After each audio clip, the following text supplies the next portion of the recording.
cases. So we're gonna do a missing person. No, I'm a liar. Murder solved. Murder. I had to think. Oh my goodness. I try to research ahead of time, so I have a couple cases to film, and sometimes they get all whoopity in my head. Murder case solved. Murder case that just completely floored me when I learned about it. You've probably heard about it. It's another, and I know I say this every time, but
argument that happened around this time when Molly and Joshua were staying in the hotel in a separate room from Molly's family, and Mrs. Mclaren described how Molly had called to their room after they were arguing, and Joshua had deliberately walked ahead of the family and not with them earlier that night.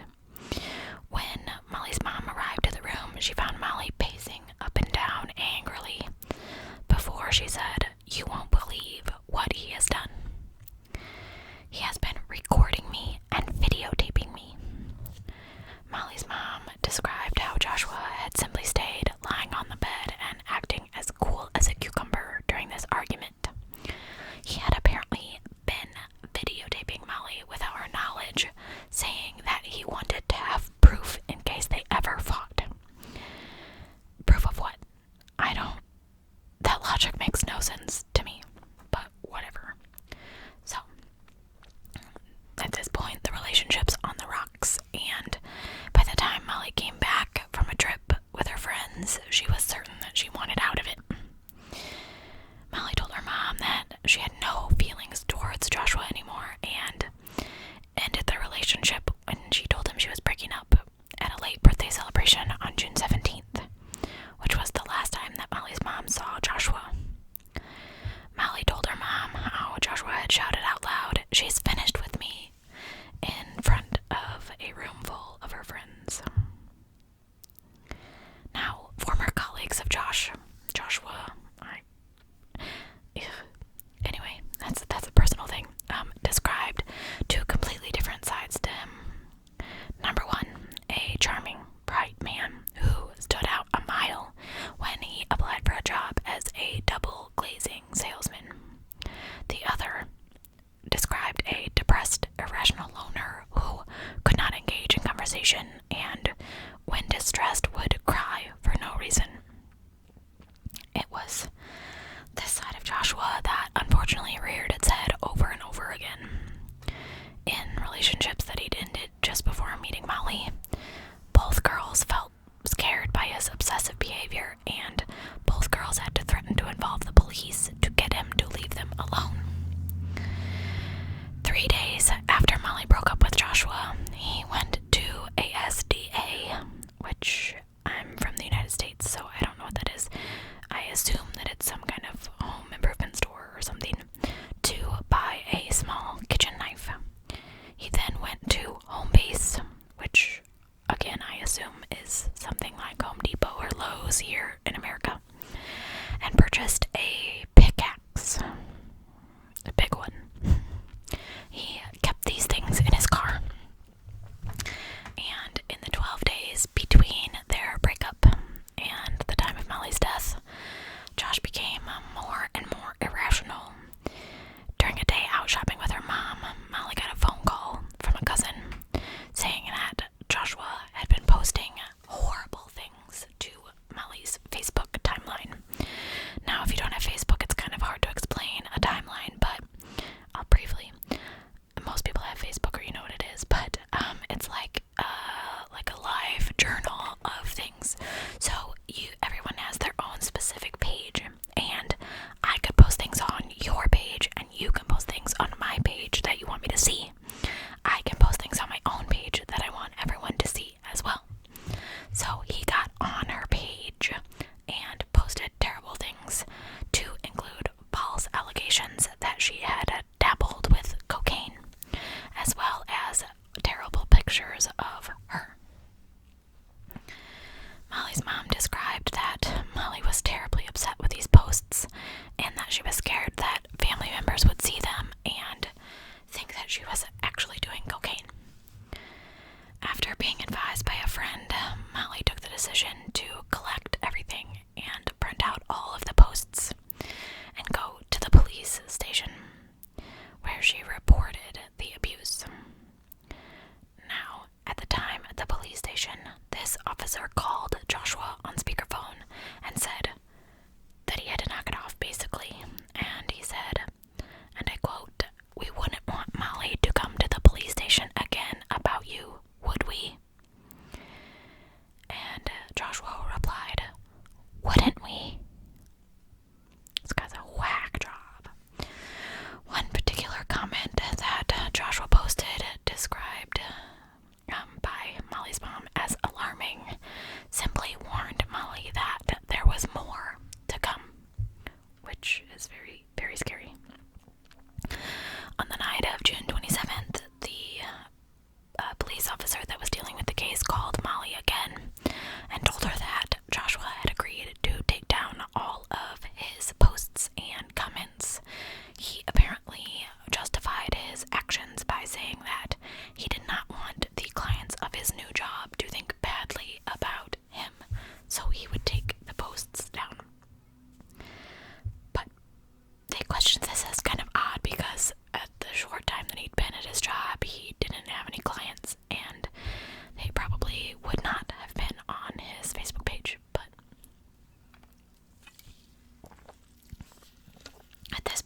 eggshells and just feeling more and more unsettled.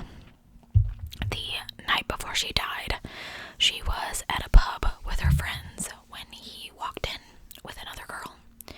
He apparently walked right past Molly and her friends to the smoking area, but spent the next few hours staring right at her from outside.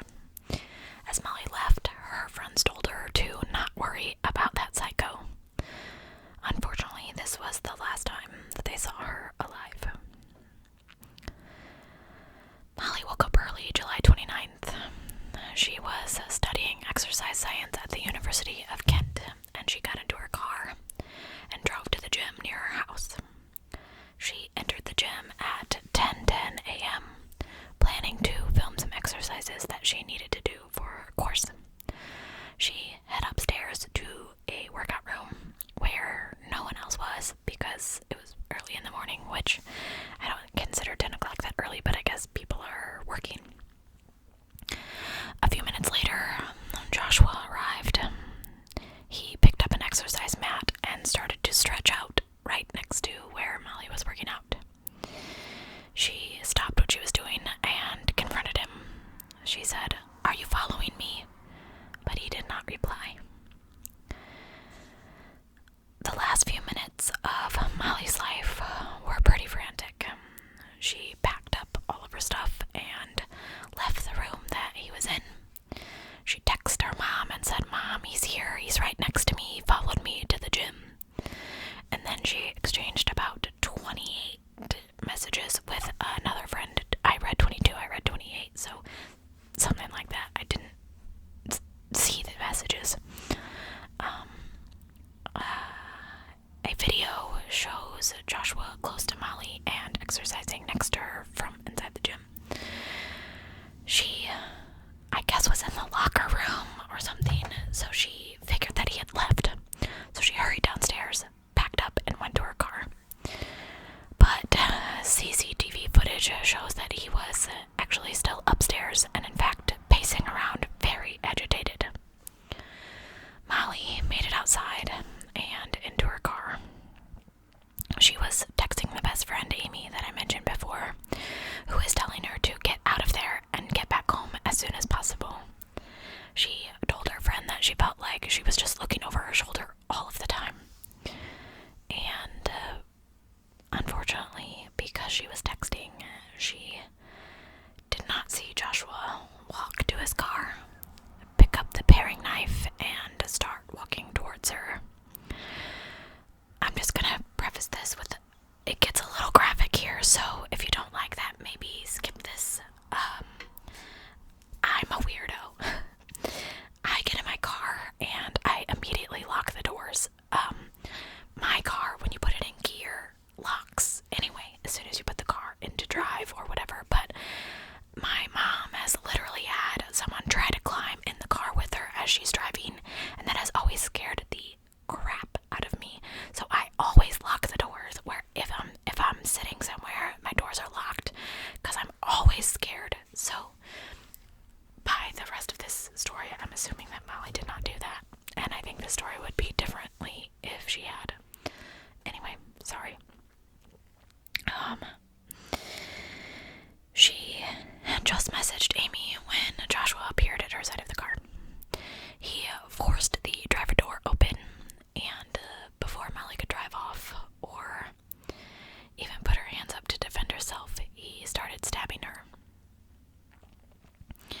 He inflicted what actually counted out to 75 individual wounds on Molly in a matter of minutes. And when I read this broke my heart, but a bystander, a dog walker named Benjamin Morton, and I'm probably gonna cry, tried to help pull Joshua off Molly as he stabbed her, but his hands kept slipping in her blood.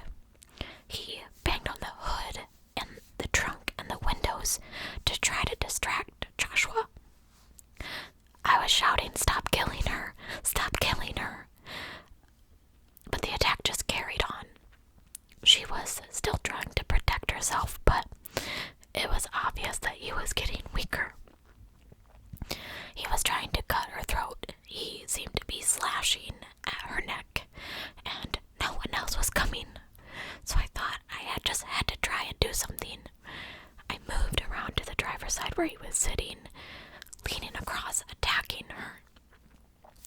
see that his leg was sticking out the door. I tried to slam the door on his leg to stop him, and he noticed because he moved his leg inside the car, but he just carried on. The door had not shut because his leg was in the way, so I moved around and I grabbed him to see if I could pull him off of her. But his leg was covered in blood and my hands slipped off. At that point, I stepped back and didn't know what else I could do. This breaks my heart. I can't even.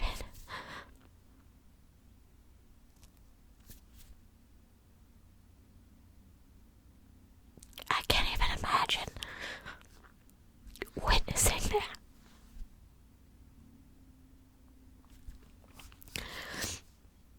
And not being able to do anything. You have to go home with that. Every single night. I mean, at least he tried. At least somebody tried. I'm such a wuss. I think this one affects me so much because I have a crazy ex and his name is Joshua. And that's could have been me.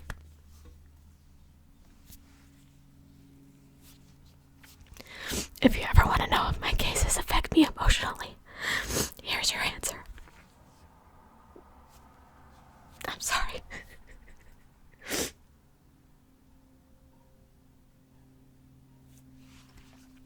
Anyway, he told the court that he looked inside the car and he could see that she had her throat cut. That he wasn't stabbing her, he was just cutting at her throat and making sure that she would never wake up. And then he looked at her and thought, I don't think there's anything else I can do. She's not going to live through this. Joshua cut through Molly's jugular and major arteries and the bone in her neck. After he was done and it was clear that Molly was dead, he calmly walked away from her car, his white shirt soaked in her blood. Now, the gentleman, and I don't remember his name because I was too busy crying. I should remember his name because he's very important. Benjamin,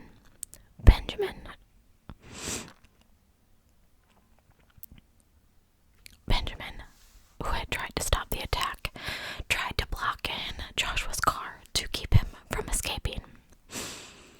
But Joshua was not interested in escaping. When police arrived, he was calm and seemingly unaffected by the horror that he caused. The body cam footage shows him calmly wiping blood off of his face and slowly walking towards the police and saying, "It's me that you want." He was taken into custody and denied murder on the grounds of diminished responsibility. He went to trial and it took the jury less than 4 hours to convict him. The judge told him, "You are highly dangerous and you pose a very considerable risk to young women for a very considerable period in the future. You took away Molly's life quite deliberately in a most vicious fashion. You were determined to punish her for ending her relationship with you.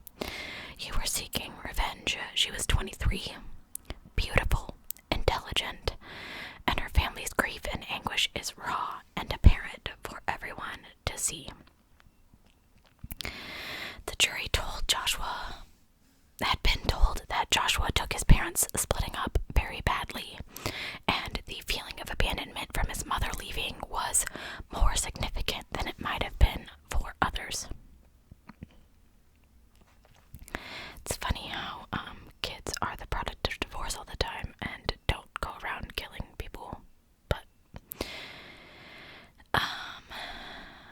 psychiatrist Dr. Philip Joseph said that Joshua does not have any personality disorder, but has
was unambiguously menacing her, either because they lacked the power to do so or because they didn't use the powers that they had.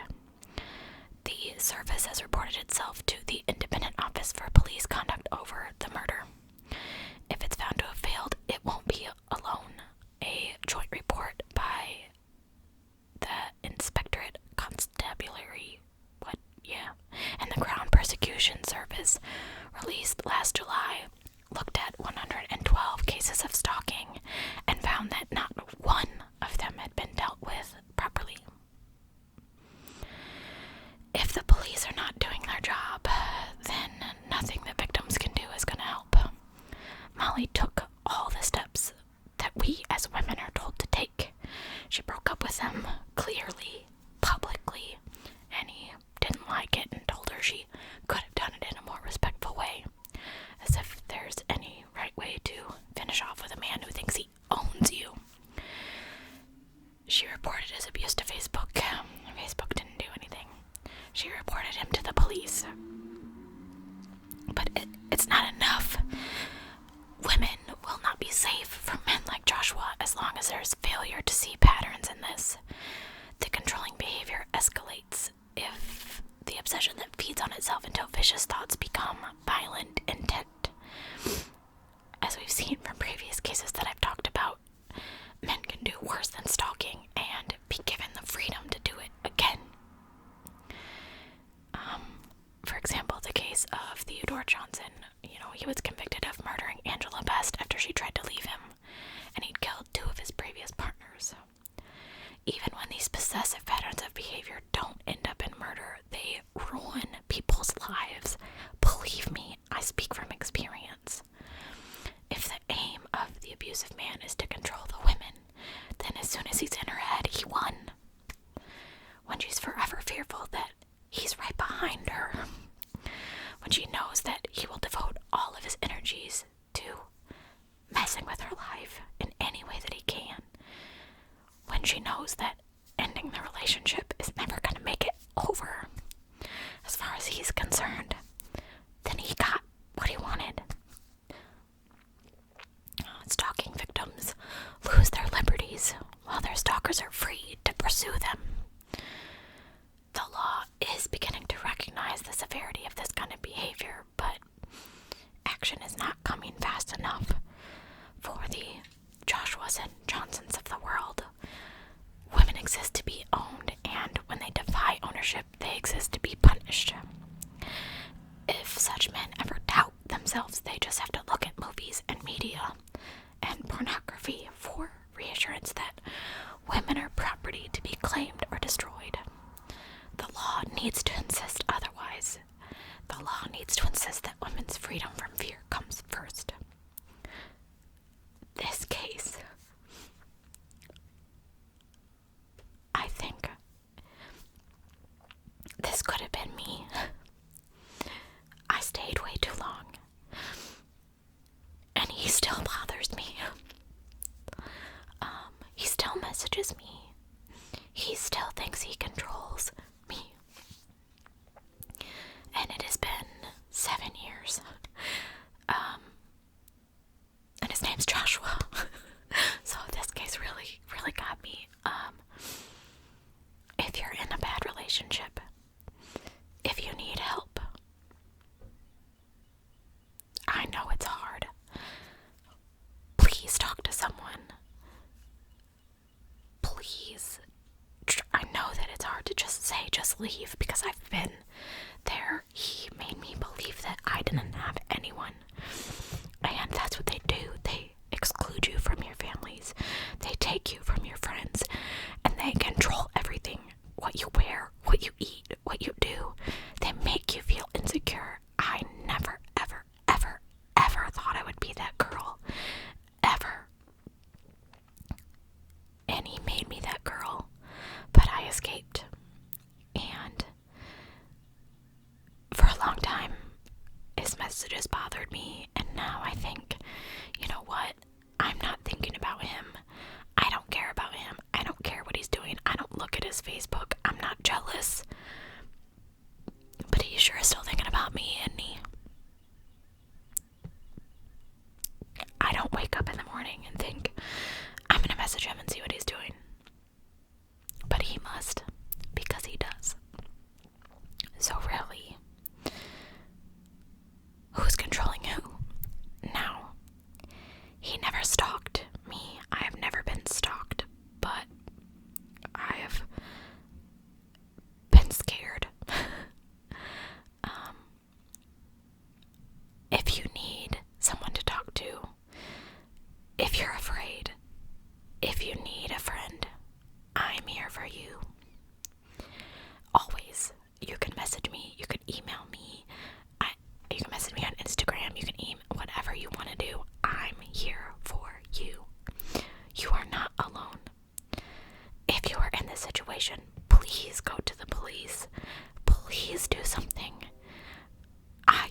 videos, and even if I could, I would not take that out. This world is a scary, scary, scary place sometimes, and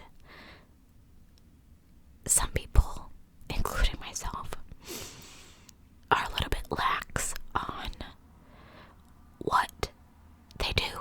We don't think about, I should lock my doors when I get in my car, or I shouldn't answer the door when no one is home, or things like that. I saw just today on Facebook that there's a pedophile going around one of the towns near me, knocking on doors, trying to find, like, pretending to be a electrician or something. I've heard so many, and Sean thinks I'm crazy, but I'm like, don't let those people see in our house. Don't, unless the power company tells me that you're coming. I don't believe you're from the power company or the water company or whatever. Unless you pull up with a giant charter truck, I'm still probably not gonna believe you. He thinks I'm crazy, but I have just heard so many stories about stuff like that.